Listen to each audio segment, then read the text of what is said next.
Hello बच्चों, नमस्कार, good evening. कैसे हैं आप सभी लोग? उम्मीद करता हूं बहुत अच्छे होंगे, बेहतर होंगे। तो आज आप लोगों का एक स्पेशल सेशन सैटरडे को मैंने लगाया है। ये हर सैटरडे को नहीं होगा। जनरली आपकी क्लास मंडे टू फ्राइडे रहेंगी। लेकिन चूंकि टॉपिक एक क्लास और बढ़ गया था आपका प्रोपोर्शन का, तो रख लिया। मंडे से हम लोग एक फ्रेश टॉपिक एलसीएम एचसीएफ शुरू करेंगे। बहुत मजा आएगा। बहुत इंपॉर्टेंट टॉपिक है और बहुत सारी चीजों को क्लियर करेगा। बहुत डेप्थ में जाकर मैं आपको पढ़ाऊंगा। बहुत डेप्थ में मैं आपको बिल्कुल बेसिक से सिखाऊंगा कि एलसीएम क्या होता है, एचसीएफ क्या होता है, कैसे निकालते हैं, क्या शॉर्ट ट्रिक्स होती हैं, जल्दी से कैसे चीजों को कर सकते हैं, ऑप्शन से कैसे कर सकते हैं, सारी चीजों को हम देखेंगे। तो मंडे से घमासान शुरू होगा और मंडे टू फ्राइडे 5 क्लास हम लगाएंगे उसमें, एलसीएम एचसीएफ में। ठीक है, 4 क्लास तो मिनिमम लगेंगी ही लगेंगी। ओके, तो चलिए करते हैं शुरू। कॉन्सेप्ट तो कुछ बचा ही नहीं है, बस क्वेश्चंस बचे हुए थे। सारी चीजें स्पेशल केस में आपको पढ़ा चुका था। मध्य अनुपात, तृतीय अनुपात और चतुर्थ अनुपात, mean proportion, third proportion, fourth proportion, कुछ सवाल भी हम लोगों ने कर लिए थे उसके ऊपर। ठीक है, तो चलिए करते हैं, आज चीजों को आगे बढ़ाते हैं और यहीं से शुरुआत करेंगे। जल्दी जल्दी सवाल को करने हैं हम। दरअसल ये क्लास मैं कल भी एंड कर सकता था, थोड़ा 10-5 मिनट बढ़ाकर 2-4 सवाल और करा देता, लेकिन एक क्लास मैंने और रखी प्रोपोर्शन की। उसका रीजन यही था कि 2025 में प्रोपोर्शन से बहुत सवाल पूछे गए थे और नो डाउट कुछ सवाल अच्छे भी थे। यस, कुछ सवाल अच्छे भी थे। तो उनकी वजह से प्रोपोर्शन को हम एक ही क्लास में इग्नोर कर देते, तो वो कहीं ना कहीं फिर इनजस्टिस होता इस चैप्टर के साथ, प्रोपोर्शन के साथ।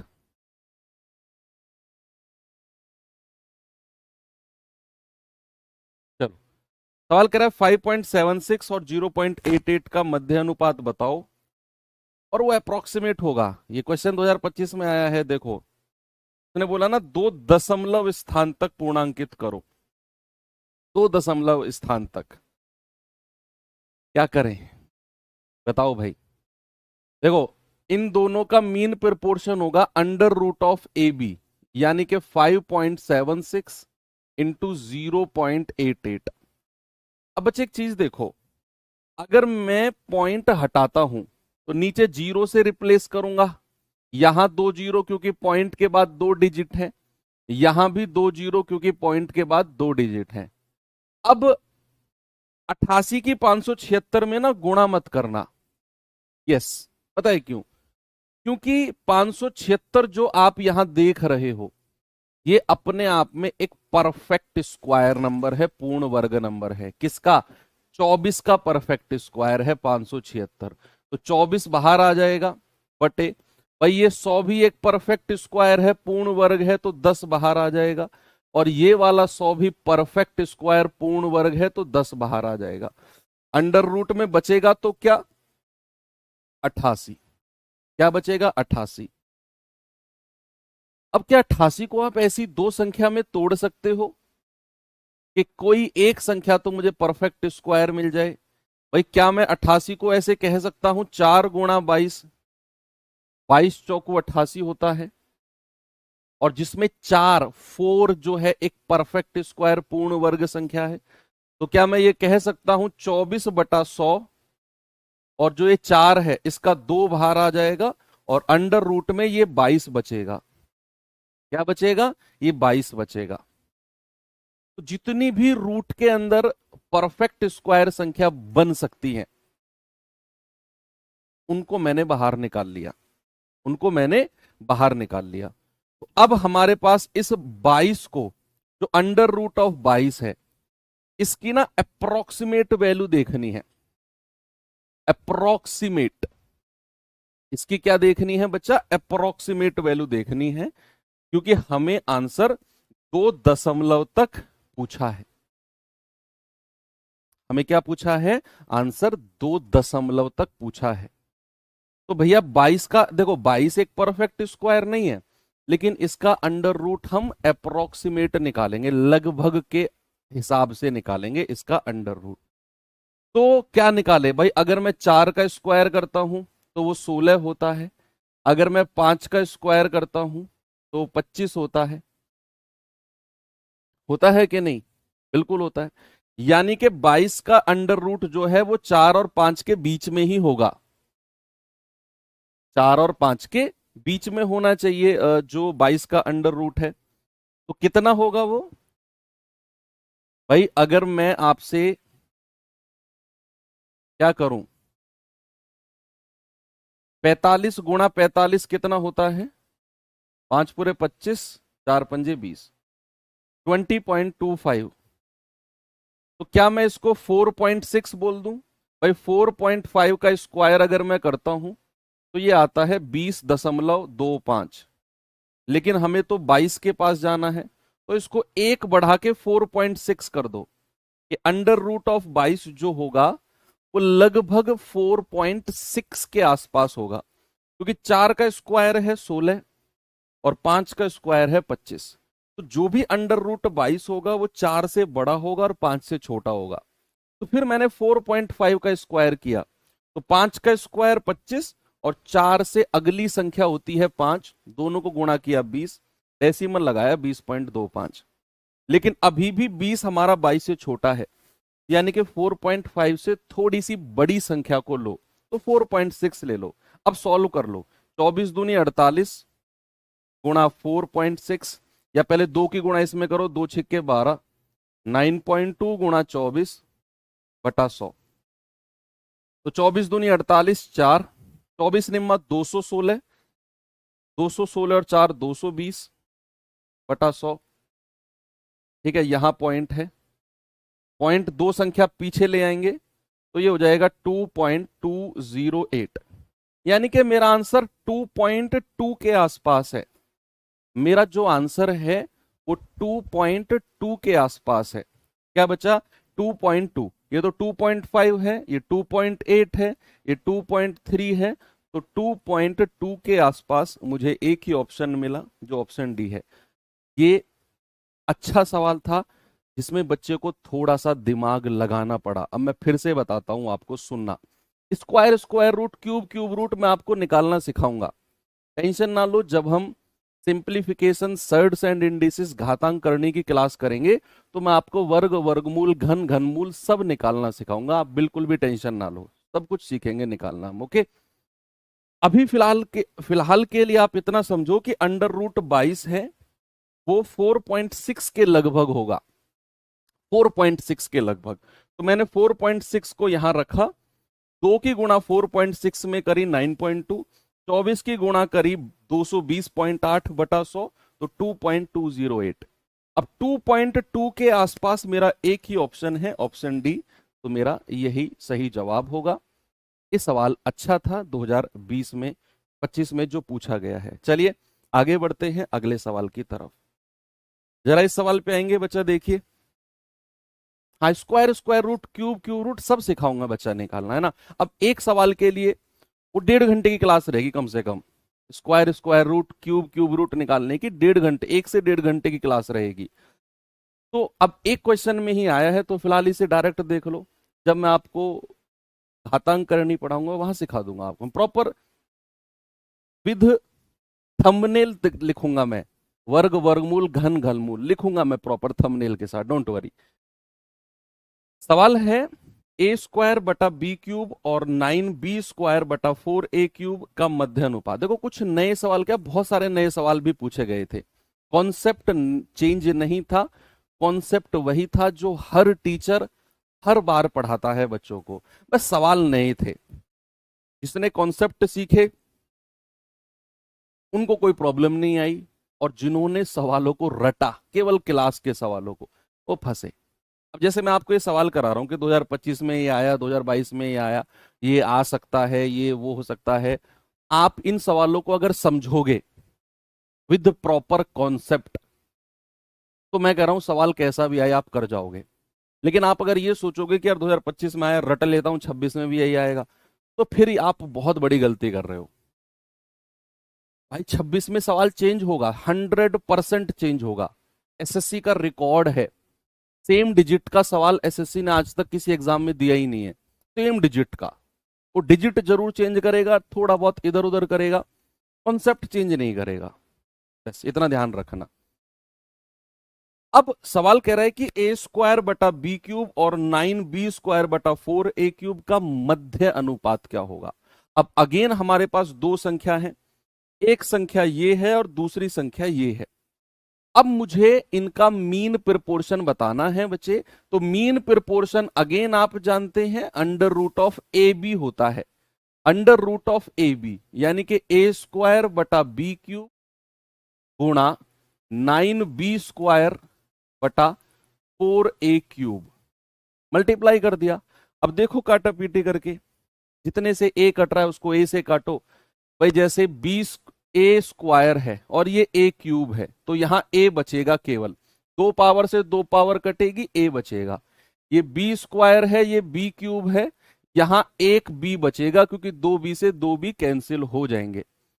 ऊपर तो केवल 9 बचा है, तो क्या आ गया 9 बटा ये 4 और ये ए बी, क्या है बच्चा ए बी, ये हमारे पास बचा है 9/4 AB। अब जो 9 है ये परफेक्ट स्क्वायर पूर्ण वर्ग संख्या है, तो 3 बाहर आ जाएगा। ओके, अब जो नीचे ये 4 है ये भी परफेक्ट स्क्वायर है, ये भी 2 बाहर आ जाएगा। अब ए बी बचेगा, उसे आप ऐसे लिख सकते हो रूट के अंदर। भाई 9 को भी बाहर निकाल दिया आपने 3, 4 को भी बाहर निकाल दिया 2 बना के। अब ए बी बचा, वो अंडर रूट के अंदर ही रहेगा, यानी कि 3/2 AB। कहीं ऑप्शन में है, ये रहा ऑप्शन डी, 3/2 √AB। ये भी लेटेस्ट में पूछा गया सवाल है। एक और कराऊं, चलो बहुत सारे सवाल है, डोंट वरी। इन्हीं सवालों की वजह से मैंने आपकी एक और क्लास सैटरडे स्पेशल लगाई है, तो अच्छे अच्छे बहुत सारे सवाल हैं। जरा इस सवाल को देखिए, ये तो आसान है।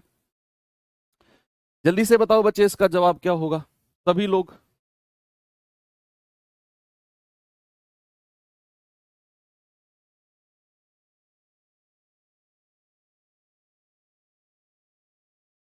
कह रहे 18 और 30 का तृतीय अनुपात, थर्ड प्रोपोर्शन।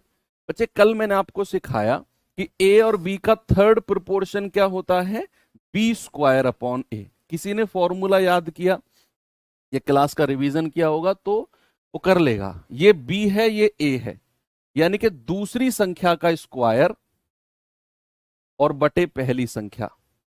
तो भाई 30 का स्क्वायर कितना होता है, देखो 3 का स्क्वायर 9 होता है और एक जीरो का स्क्वायर 2 जीरो होती हैं, बटे 18। तो 18 पंजे 90 और एक जीरो और लिख दो, तो आंसर कितना आ गया 50। ये तो सिंपल था। पेयर कॉपी में नोट जो लोग कर रहे हैं प्लीज मत करो, परेशान हो जाओगे। इस सवाल पे आओ जरा।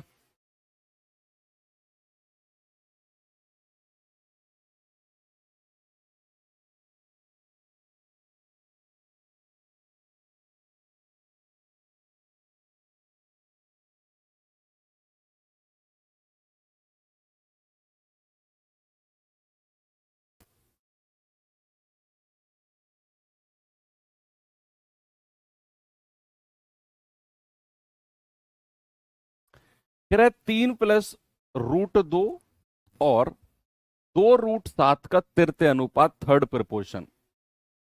ये भी हाँ। टाइम बचे मंडे से आपका सुबह सुबह 11 बजे से क्लास रहेगी मंडे से, और ये रोज रहेगी, ऐसा नहीं है कुछ दिन बाद चेंज होगा ये होगा। प्रॉपर आपके सिलेबस खत्म होने तक रोज मंडे टू फ्राइडे आपकी क्लास 11 AM रहेगी। और आपका जो टॉपिक मैं मंडे से शुरू करने वाला हूं वो होगा बच्चा LCM एंड HCF। ठीक है, मैं लगातार 3 दिन से आपको बता रहा हूं ताकि आपको कोई प्रॉब्लम ना हो। ओके, और मंडे टू फ्राइडे रहेगी, ये तो स्पेशल लगाई है जस्ट मैंने। भाई इन दोनों संख्या का थर्ड प्रोपोर्शन वो होता है b²/a। तो b कितना है 2 √7, और उसका मैं स्क्वायर करता हूं और बटे ए, यानी कि 3 प्लस अंडर रूट 2। तो ये कितना आएगा भाई, 2 का स्क्वायर 4 होता है और अंडर रूट 7 का स्क्वायर 7 होता है। बच्चे किसी भी आप अंडर रूट वाली संख्या का, किसी भी अंडर रूट वाली संख्या का स्क्वायर अगर आप करते हो तो वो प्रॉपर वही संख्या बाहर निकल के आ जाती है। किसी भी रूट वाली संख्या का स्क्वायर करते हो, जैसे रूट 7 का स्क्वायर 7 बाहर आ जाएगा। हाँ, जो बायोलॉजी की क्लास है उस टाइम पे वो 2 बजे शिफ्ट हो जाएगी, तो चल रही है, डोंट वरी। बटे 3 प्लस अंडर रूट 2, मैं नीचे लिखता हूं इसको, 4 गुणा 7 बटे 3 प्लस अंडर रूट 2। अब एक कॉन्सेप्ट होता है, आप लोगों ने शायद 10th क्लास में अगर कुछ याद होगा तो आपने पढ़ा होगा, रेशनलाइजेशन। रेशनलाइजेशन, परिमेयकरण जिसको बोलते हैं।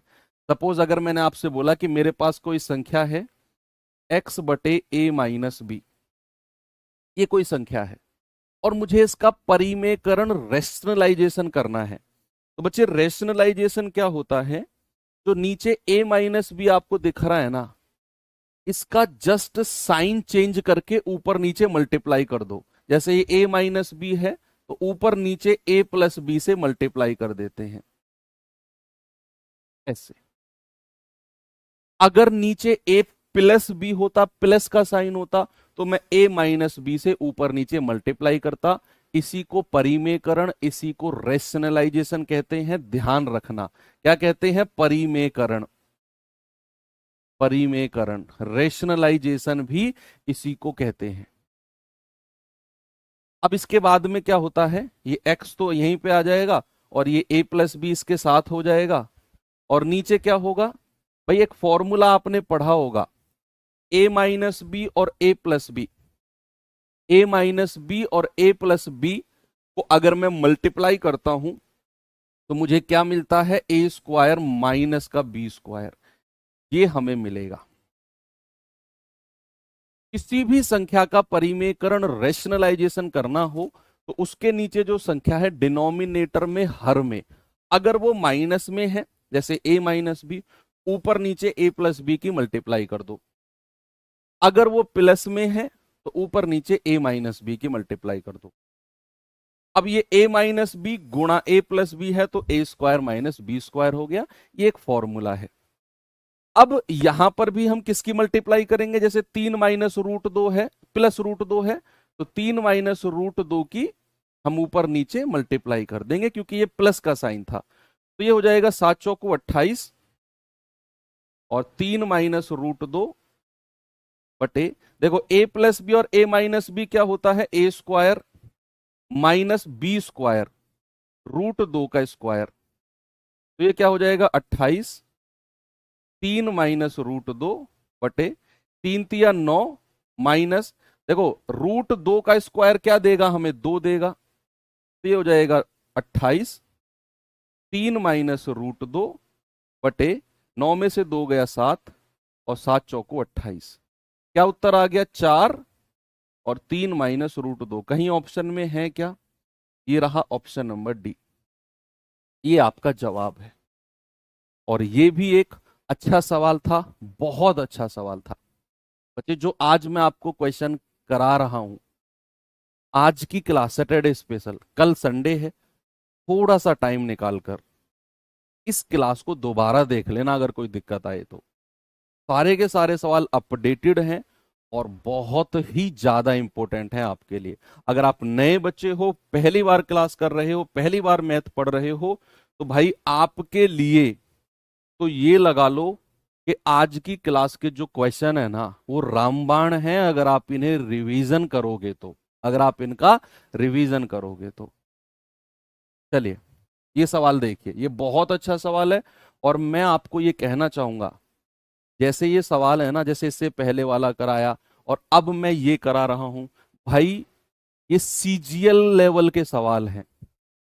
अगर मैं इन सवालों को बिना इसके देता, मैं ये देता ही नहीं आपको कि ये सवाल आया कहां है, मैं गारंटी से कहता हूं आप में से आधे से ज्यादा लोग तो ये कहकर भाग जाते बेवकूफ इंसान है, बेवकूफ मास्टर है, पता नहीं इतने हाई लेवल के सवाल क्यों करवा रहा है, हमें तो जीडी का मैथ पढ़ना है।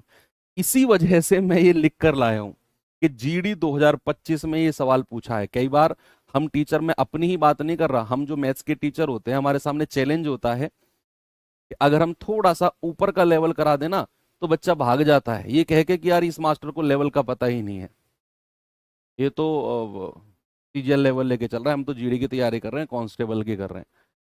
इसी वजह से हमें ये प्रूफ देना होता है कि भाई ये सवाल 2025 अभी जो फरवरी में एग्जाम हुआ 2 महीने पहले, वो अप्रैल चल रहा है, फरवरी में जो हुआ उसी में एग्जाम में पेपर आया है, ये क्वेश्चन आया है, ये आपके सामने है, जरा देखेंगे,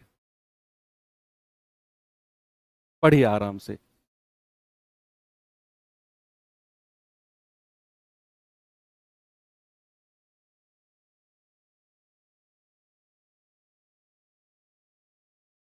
देखिए जरा भाई, जैसे ये है एक संख्या, ये है मेरे पास और एक संख्या ये है मेरे पास, कह रहा है इनका थर्ड प्रोपोर्शन तृतीय अनुपात बताओ क्या होगा। थर्ड प्रोपोर्शन, तो पहले तो इस संख्या को थोड़ा सा सॉल्व कर लेते हैं। क्या करते हैं, y को ऊपर ले जाते हैं। देखो अगर कोई संख्या नीचे है, जैसे 1/a⁻b है, इसको मैं कह सकता हूं a⁻⁻b, यानी कि a⁻b को अगर मैं ऊपर ले जाता हूं तो वो मुझे माइनस में रखनी होती है पावर। अगर पावर नीचे से ऊपर जाएगी तो उसकी जो पावर का साइन है वो चेंज हो जाएगा। और सपोज अगर ये ऐसे होता 1/-b, तो इसको अगर मैं ऊपर ले जाता तो ये a⁻b हो जाता। पावर का साइन चेंज होता है अगर कोई संख्या डिनोमिनेटर से न्यूमरेटर यानी कि हर से अंश में जाती है तो उसकी पावर का साइन चेंज होता है। इतना एक साइड बॉक्स में लिख लो, ये सर्ड सिंडिसिस का कॉन्सेप्ट है सारा। अगर आप y को ऊपर ले जाते हो तो ये बन जाएगा y की पावर -1.5 गुणा x की पावर 2.5 गुणा z की पावर 3.5। ओके, एक संख्या तो ये रही। दूसरी संख्या ये है कि x की पावर 0.25 गुणा y की पावर 0.25 गुणा, और z की पावर ये माइनस की है बच्चे, देखो ये नीचे माइनस की है, अगर ये ऊपर जाएगी तो ये प्लस की हो जाएगी, z की पावर 0.25। ये हमारे पास दूसरी संख्या है, ये हमारे पास पहली संख्या है। अब उसने जो पूछा है वो पूछा है तृतीय अनुपात, थर्ड प्रोपोर्शन।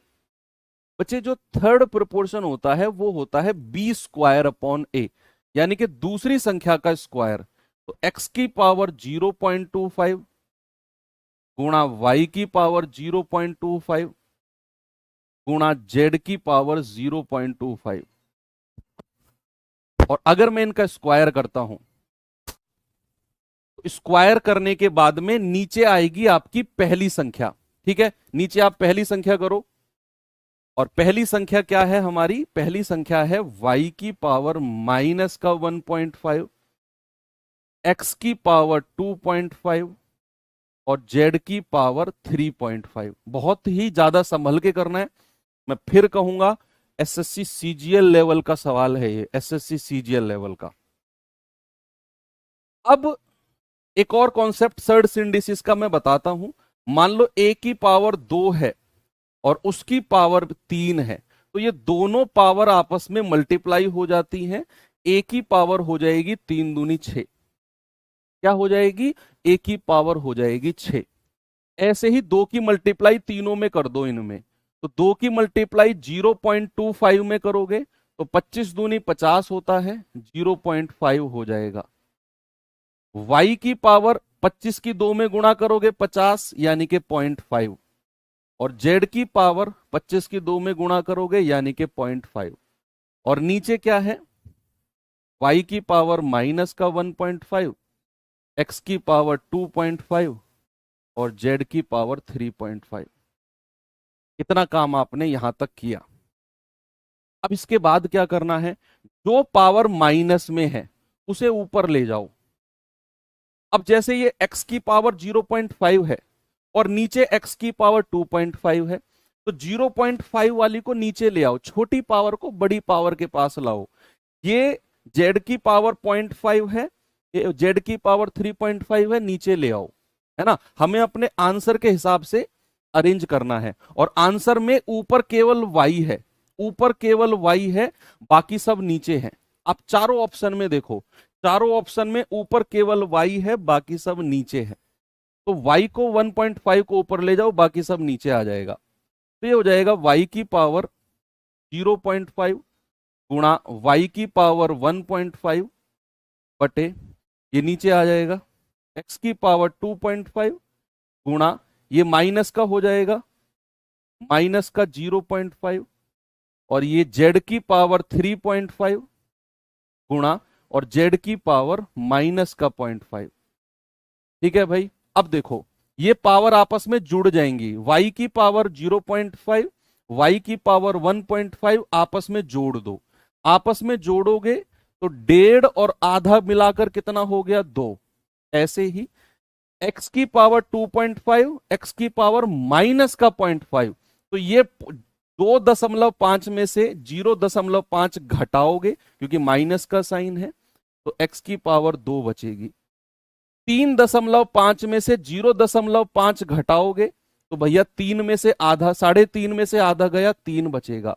और ये आपका फाइनल आंसर है, y² बटे x² और z³। ये रहा आपका जवाब। और ये मैं कह रहा हूं जीडी तक का, अब तक का पूछा गया सबसे बेहतरीन क्वेश्चन मैं कहूंगा, अब तक का पूछा हुआ। मैं 2021 से एसएससी जीडी पढ़ा रहा हूं, 2021, 2022, 2023, 2024, 2025, 5 साल के मेरे अनुभव में सबसे बेस्ट क्वेश्चन था जो जीडी का पूछा गया था, एसएससी जीडी का। हालांकि अगर मैं सीजीएल लेवल से देखूं तो सवाल में दम नहीं है, क्योंकि मैं खुद एसएससी सीजीएल का एस्पायरेंट स्टूडेंट रहा हूं। तो एसएससी सीजीएल वालों के लिए तो ये हलवा है क्वेश्चन, लेकिन जीडी वालों के लिए भाई बेस्ट क्वेश्चन है, अच्छा लेवल है। ओके, तो चलिए।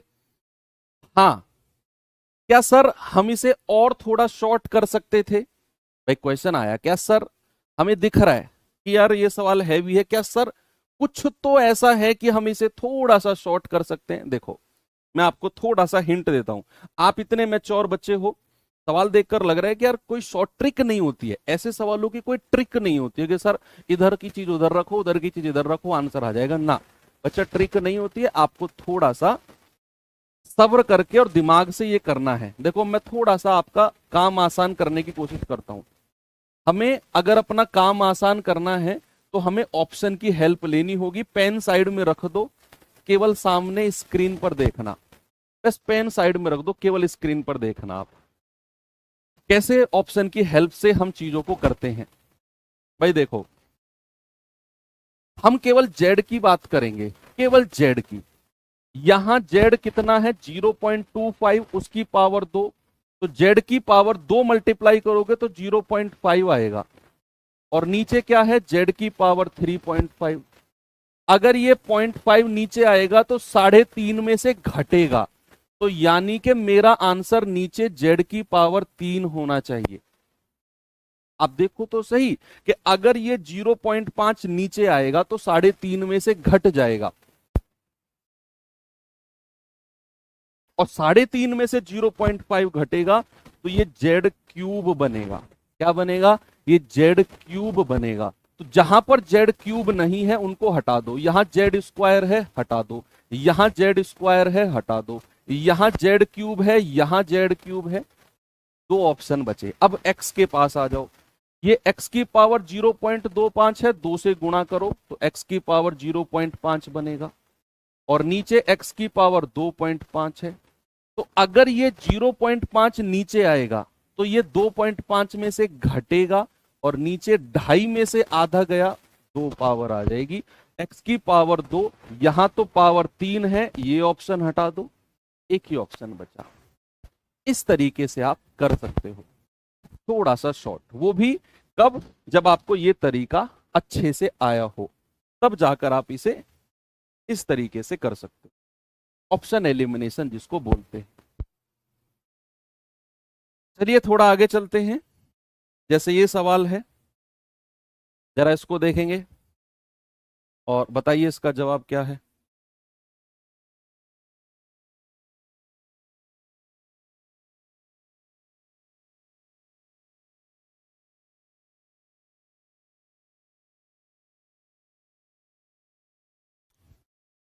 कह रहे 7 5 3 का चौथा समानुपात, 7 और 13 का तीसरा समानुपात, और उनके बीच का अनुपात रेशियो बताना है। भाई तीन संख्या है मेरे पास, 7 5 3, इसका तो फोर्थ प्रोपोर्शन, और फिर कह रहा है 7 और 13, इसका थर्ड प्रोपोर्शन, और फिर इन दोनों का भी रेशियो, इन दोनों का भी आप रेशियो। आप कहेंगे कि सर ए बी सी का चौथा समानुपात, फोर्थ प्रोपोर्शन होता है बी गुणा सी बटा ए, तो दूसरी संख्या क्या है, तीसरी क्या है, 5 गुणा 3, और पहली संख्या क्या है, 7।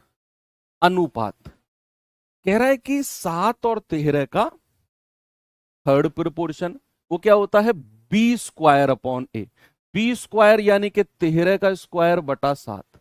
देखो रेशियो में नीचे वाली संख्या नीचे वाली से कट जाएगी, ये बचेगा 5 तिया 15, और 13 का स्क्वायर तो 169 होता है। क्या आपका जवाब ये होगा? बिल्कुल होगा।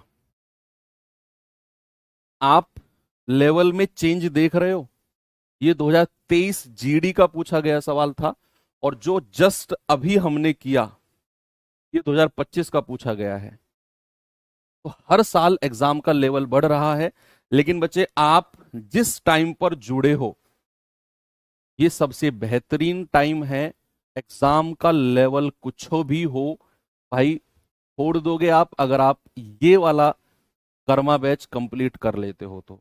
चाहे मैं मैथ्स की बात करूं, चाहे रीजनिंग, चाहे जीएस, चाहे हिंदी, चाहे इंग्लिश, अगर आपके पास इंग्लिश है तो बस 1 साल आपके पास है, 3 साढ़े 3 महीने में कोर्स कंप्लीट करो, बाकी के 8 9 महीने back to back revision, back to back revision. जैसे ही आपका ये सिलेबस कंप्लीट होता है, एक प्रैक्टिस सेट आपका मैं शुरू कर दूंगा यूट्यूब पर, और वो आपके एग्जाम तक रहेगा। और वो प्रैक्टिस सेट आज ही मैं भविष्यवाणी कर रहा हूं, इतना फेमस होगा कि जिस दिन आप सेलेक्ट होकर आओगे आप खुद कहोगे कि सर आपके वो प्रैक्टिस सेट थे 100 जो हमने किए, और हमारा रिवीजन ऐसा हुआ कि 20 में से 20 क्वेश्चन है। कह रहा है 5 रूट 24, 3 रूट 10 और 3 रूट 15 का चौथा समानुपात यानी कि फोर्थ प्रोपोर्शन क्या होता है, बी गुणा सी बटा ए। तो बी क्या है, 3 रूट 10, और सी क्या है, 3 रूट 15, और बटा ए यानी कि 5 रूट 24। ओके, इतना हमने किया। अब बच्चे सर्ड्स इंडिसेस का एक रूल होता है, अंडर रूट ऑफ ए गुणा अंडर रूट ऑफ बी। अगर दो संख्या अंडर रूट में है तो उन्हें मैं एक साथ कह सकता हूं under root of A B. इस तरीके से हम लिख सकते हैं। अब 3 गुणा 3 कितना होता है, 9, और अंडर रूट में 10 गुणा 15 कितना होता है, 150, बटे 5 under root of 24, 5 under root of 24 किया इतना आपने। अब देखो 150 को ऐसी दो संख्या में तोड़ो कि आप एक परफेक्ट स्क्वायर नंबर निकाल सको, एक पूर्ण वर्ग संख्या निकाल सको। तो आप कहोगे सर 25 गुणा 6 में तोड़ सकता हूं क्या 150 को मैं, 25 6 के 150 होता है, और 25 एक परफेक्ट स्क्वायर है, पूर्ण वर्ग संख्या है। ऐसे ही आप 24 को तोड़ो, 4 गुणा 6, भाई 4 6 24 होता है, और 4 भी एक परफेक्ट स्क्वायर पूर्ण वर्ग संख्या है। तो फिर मैं क्या करूंगा, ये 9 तो बाहर है, अब ये 25 है अंडर रूट के अंदर, तो 5 आ जाएगा, 25 का अंडर रूट 5 होता है, अंडर रूट 6 बचेगा यहां। फिर कह रहा है ये 5 यहां पर है, और 4 का अंडर रूट क्या होता है, 2 होता है, ये 2 आ जाएगा, और फिर ये अंडर रूट 6 बचेगा। अंडर रूट 6 से अंडर रूट 6 हटा दो, 9 पंजे 45 बटा 5 दूनी 10, और 45/10 का मतलब होता है बच्चा 4.5। ऑप्शन नंबर बी कितना है, 4.5। आगे चलो, एक और सवाल। ये सवाल देखिए जरा।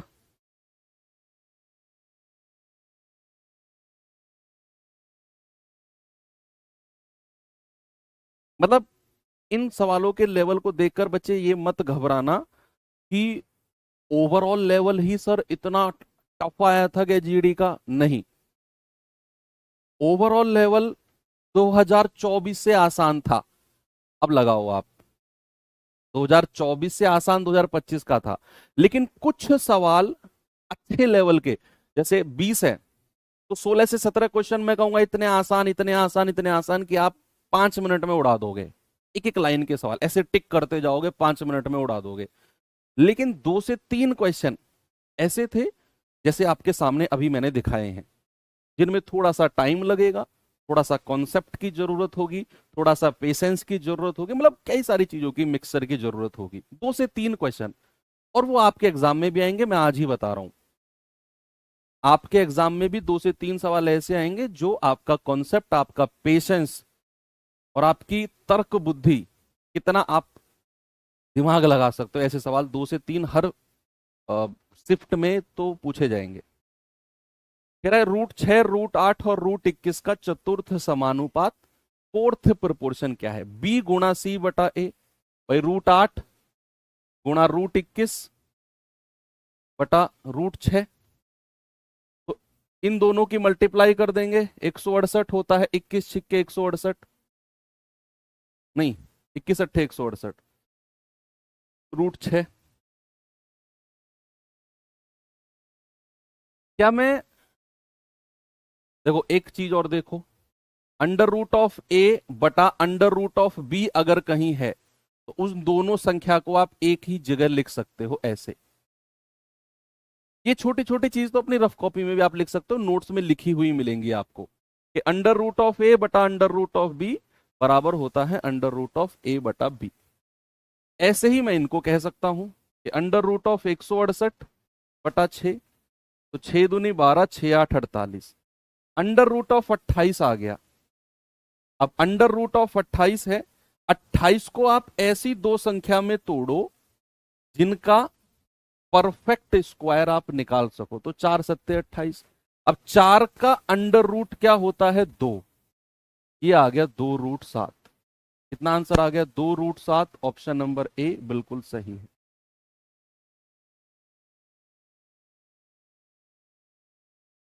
ओके, चलो इस पे आओ जरा, इसको देखेंगे।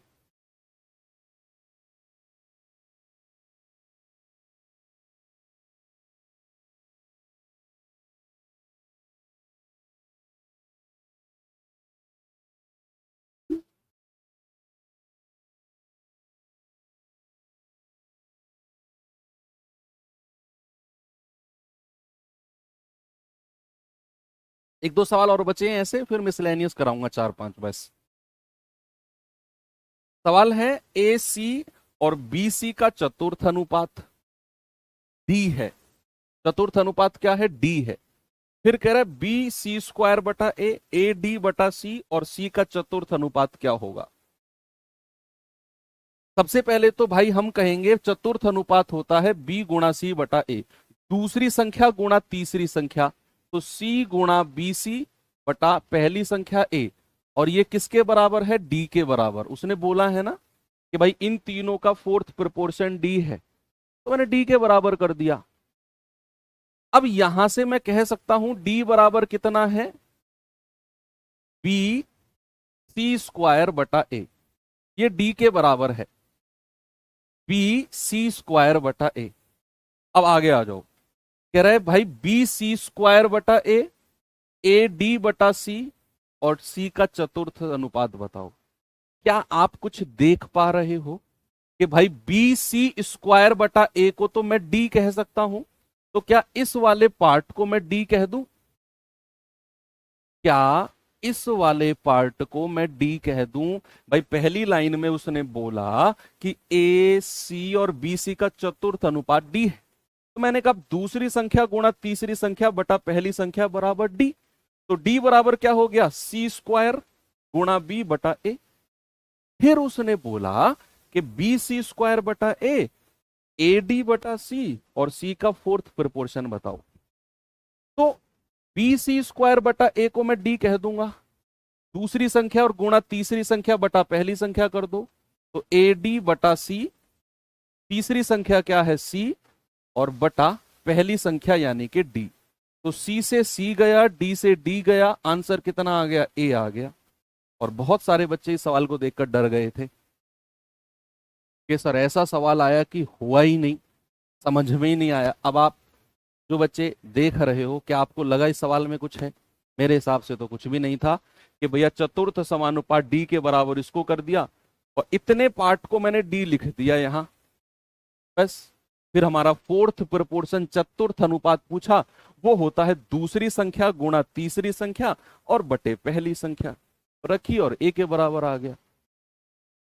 ओके, चलो ये सवाल देखो लास्ट है, फिर मिसलेनियस करेंगे, फिर विविध करेंगे भाई।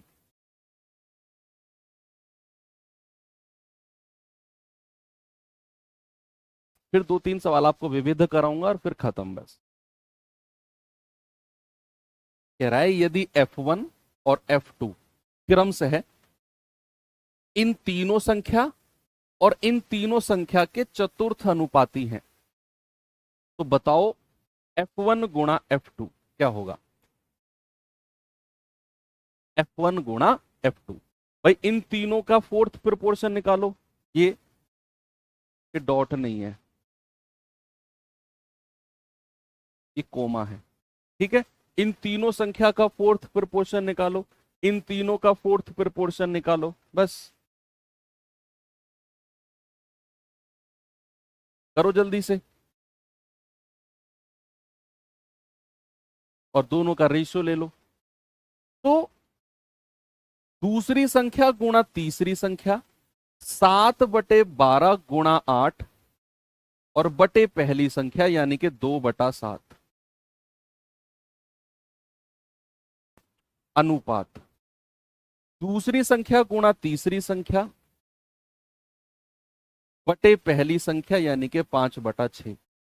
क्या रेशियो में मैंने आपको स्पेशल कॉन्सेप्ट सिखाया था कि जब a बटा बी बटा सी बटा डी हो तो पहली संख्या और लास्ट की पहले इनको गुणा कर लो, 8 सत्ते 56 बटे 12 बटे 2/7 अनुपात 4 धाम 40/3 5/6।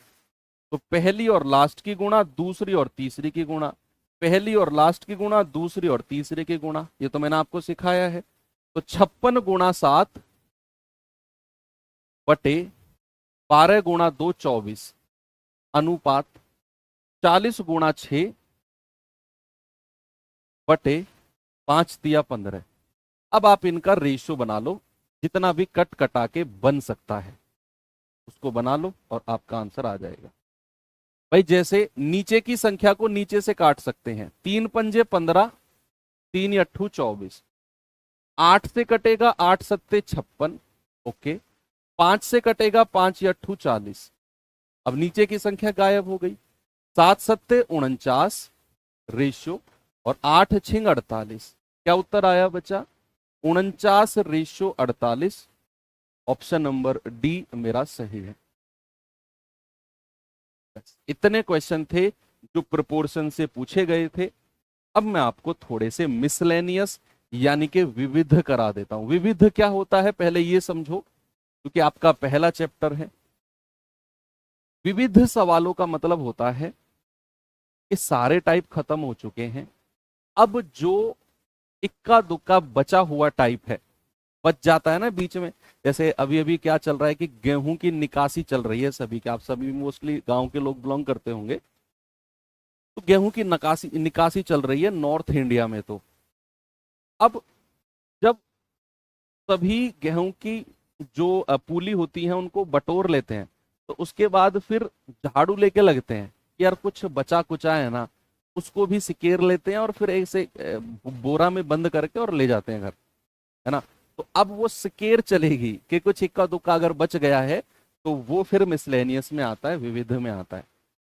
तो विविध में आने से पहले दरअसल मैं आपको कुछ और बताना चाहूंगा कॉन्सेप्ट एक, दो कॉन्सेप्ट हैं। एक है आपका डायरेक्टली प्रोपोर्शनल, डायरेक्टली प्रोपोर्शनल,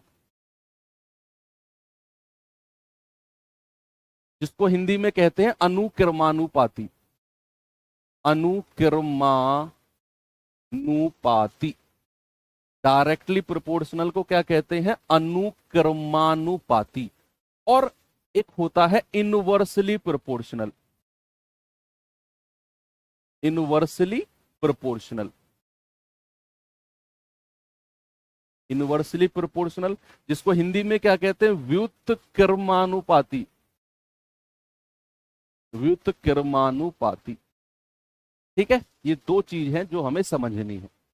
एक है डायरेक्टली प्रोपोर्शनल अनुक्रमानुपाती, एक है व्युत्क्रमानुपाती यानी कि इनवर्सली प्रोपोर्शनल। अब डायरेक्टली प्रोपोर्शनल क्या होता है जरा देखते हैं। भाई डायरेक्टली प्रोपोर्शनल होता है, देखो साइन क्या होता है प्रोपोर्शनल का, जैसे मान लो मैं कहूं ए, और ये वाला साइन, ये वाला जो साइन है ना, बनाना सीखो, पहले बनाना सीखो, ऐसे बना लोगे ना, फिर से ऐसे, डायरेक्टली प्रोपोर्शनल टू बी। अगर ऐसा कहीं लिखा हुआ है ए अनुक्रमानुपाती है बी के, यानी कि ये संख्या आमने सामने है बिल्कुल, और इनके बीच में ये साइन लगा हुआ है, that is called directly proportional. इसका मतलब है जो ये ए होगा ना, ये बी के अकॉर्डिंग चेंज होगा। इस वाले साइन को हटाकर बराबर का साइन में बदलते हैं। जो ये साइन है ना, इसको हटाकर बराबर के साइन में बदलते हैं, तो ये बी तो यहां पर रहेगा ही रहेगा, एक कांस्टेंट टर्म के जुड़ जाएगा जिसकी फिक्स वैल्यू होगी। के क्या है? के हमारा कोई स्थिर संख्या है, स्थिर पद है, जिसकी वैल्यू फिक्स वैल्यू होगी, फिक्स वैल्यू होती है। ठीक है, वो कभी चेंज नहीं होती है। इसको क्या कहते हैं? कांस्टेंट टर्म, स्थिर पद, कांस्टेंट टर्म। भाई ए और बी तो चेंज होते रहेंगे, ए और बी तो चेंज होते रहेंगे, ए चेंज होगा तो बी बदल जाएगा, बी चेंज होगा तो ए बदल जाएगा, लेकिन जो ये के है इसकी एक स्थिर वैल्यू होगी, कांस्टेंट टर्म होगा। तो अगर इस साइन को हटाते हैं तो ऐसे लिखते हैं हम। अभी फिलहाल के लिए इतना देखो, अभी मैं सवाल पर आने वाला हूं। बात आती है व्युत्क्रमानुपाती यानी कि इनवर्सली प्रोपोर्शनल की।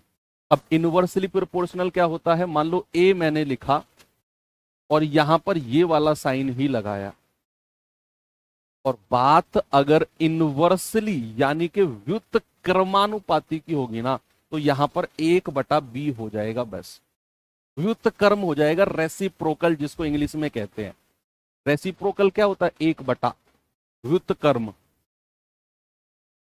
अगर ये ए है, ये सेम साइन है, अगर अनुक्रमानुपाती होगा तो बी लिखा होगा, और व्युत्क्रमानुपाती होगा तो 1/, में लिखा होगा, 1/b।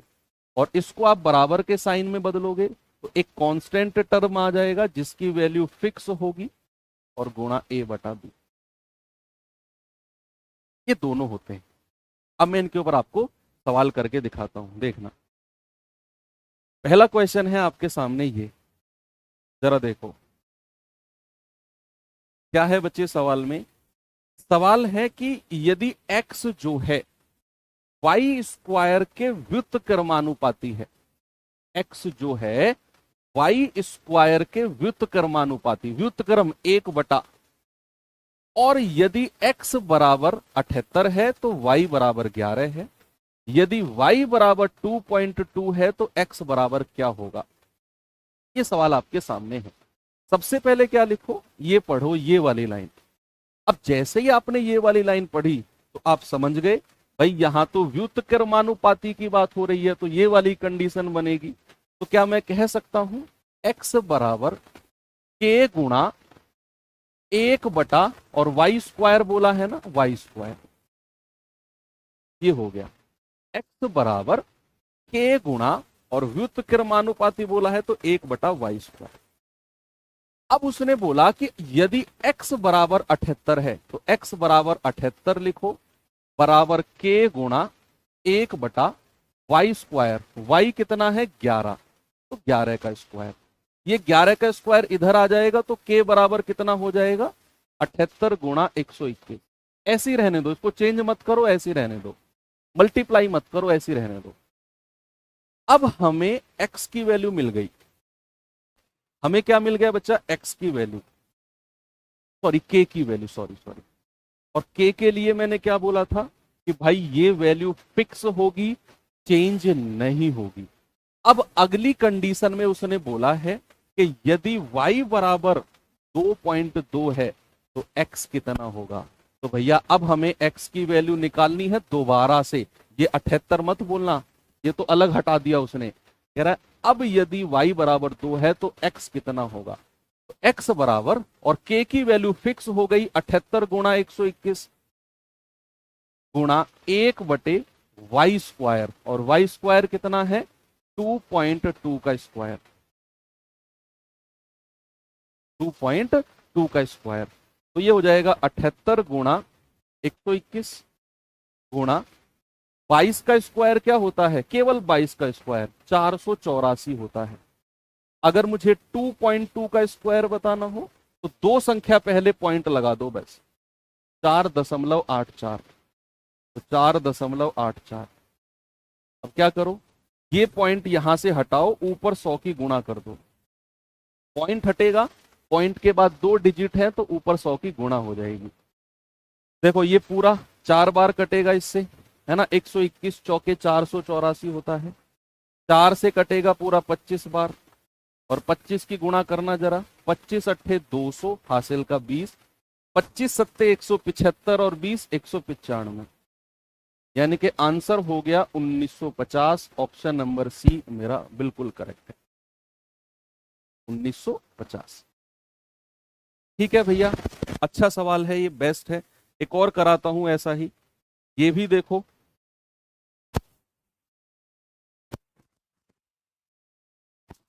सवाल भी देखो।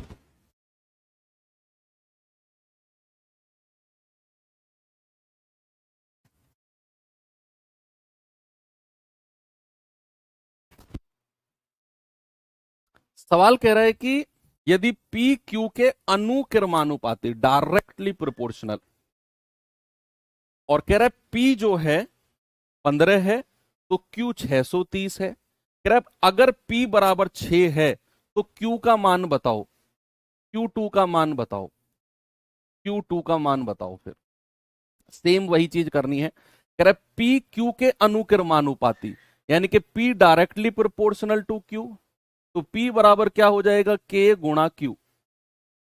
ये मैंने आपको सिखा दिया। अब कह रहा है यदि P1 बराबर 15 तो P की जगह क्या रख दो 15 बराबर K गुणा, और Q कितना है 630 गुणा 630, तो यहां से K कितना मिल जाएगा 15/630। तो यह आएगा 15 एकम 15, 15 चौके 60 और 15 दूनी 30, यानी कि K की वैल्यू मिल गई 1/42। K की वैल्यू कितनी है 1/42, 42। अब मैं मुझसे बोला है अगर P2 बराबर 6 है, P2 यानी कि 6 बराबर, और K की वैल्यू कितनी है 1/42, और कह रहा है बताओ Q2 कितना होगा, यानी कि Q की वैल्यू पूछी है। 42 की गुणा इधर कर दो, तो 6 गुणा 42, और आप कहेंगे 6 दूनी 12 और 6 चौक 24 और 1 25। ये आ गया बिल्कुल सही जवाब है 252, 252।